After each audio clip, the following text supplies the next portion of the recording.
Evening of April 9th, 2020. Graham asked to sit on the porch and watch the moon tonight. Says this is the last of her stories. Can't believe I've been retired for 20 years now. Seems crazy at this point, leaving the job, helping raise you kids. It was worth it though. You turned out okay.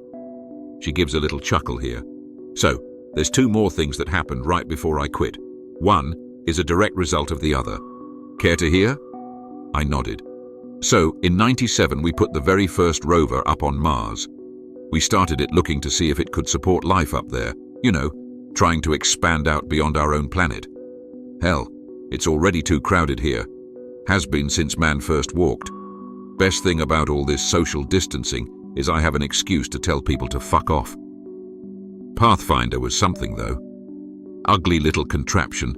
You wouldn't think it could get 10 feet, much less across a barren planet full of dust and rocks. But damn, that little thing moved.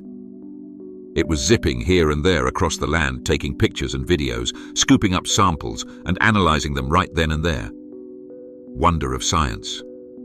So we're looking at all these pictures being sent back, amazed at everything we're seeing. There's huge sand dunes, cliffs. This place is like a giant desert, but it's beautiful. That was when the first storm moved in. Storms up there aren't like ours. There's no rain, just wind and lightning. The wind stirs up the sand and makes it hard to see, blocks out most of the light. So Pathfinder is up there, sand and dust swirling around. Then, in a flash of lightning, you see this towering figure. It was thin, incredibly tall. Everything about it was disproportionate though. It wasn't until the next flash of lightning that we connected it. It was another of those damn things from the moon, the ones that appeared when Skylab turned. This one was so much bigger though, at least 10 times the size of the first one we saw. When this one spoke, we all heard it. It wasn't some garbled mess of noise this time, it was plain as day. After it happened, we all realized that we hadn't heard it out loud though, but in our own minds, each one hearing the same thing. The temple will live on.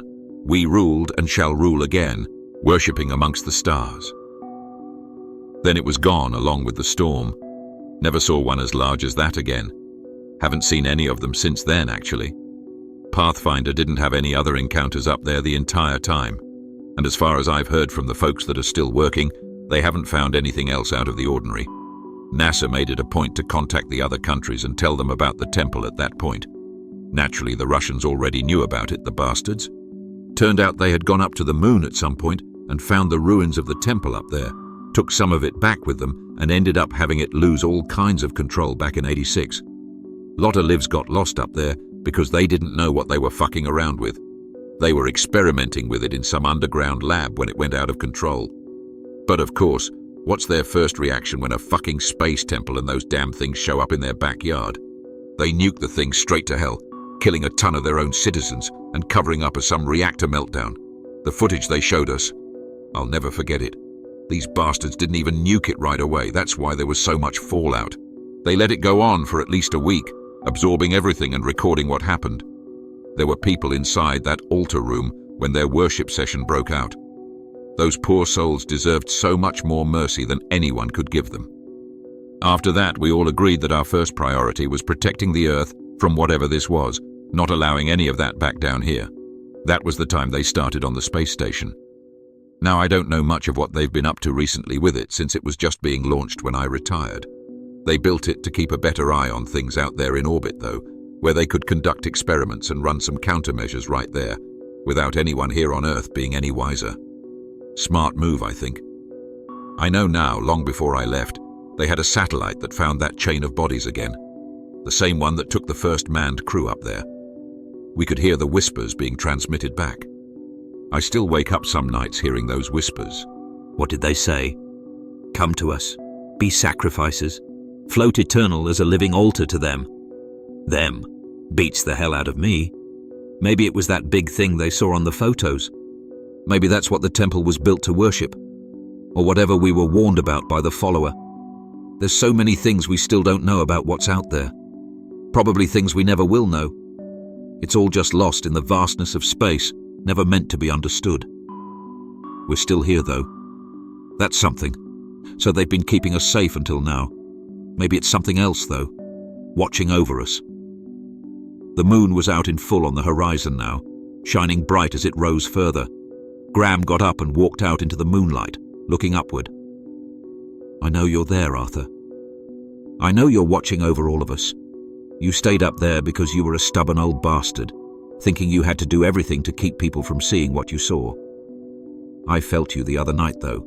That full moon, you were there. We're going to dance in the moonlight together again real soon. I love you. Graham tells me she's going to stay out here for a while. I'm going to go up and start transcribing all of this, maybe get some actual relaxation in. I'm tired of being stuck in this damn house. Graham was dancing around in the moonlight as I walked back inside, humming Fly Me to the Moon to herself as she did. April 10th, 2020. Graham passed away early this morning. I had walked into the kitchen for a drink and noticed the front door was still cracked open. This wasn't normal for 2 in the morning, so I walked out to check. Graham was sitting in her rocking chair on the porch, drenched in bright moonlight. She had a smile on her face. She died peacefully in her sleep, carried off into the moonlight by the one she loved.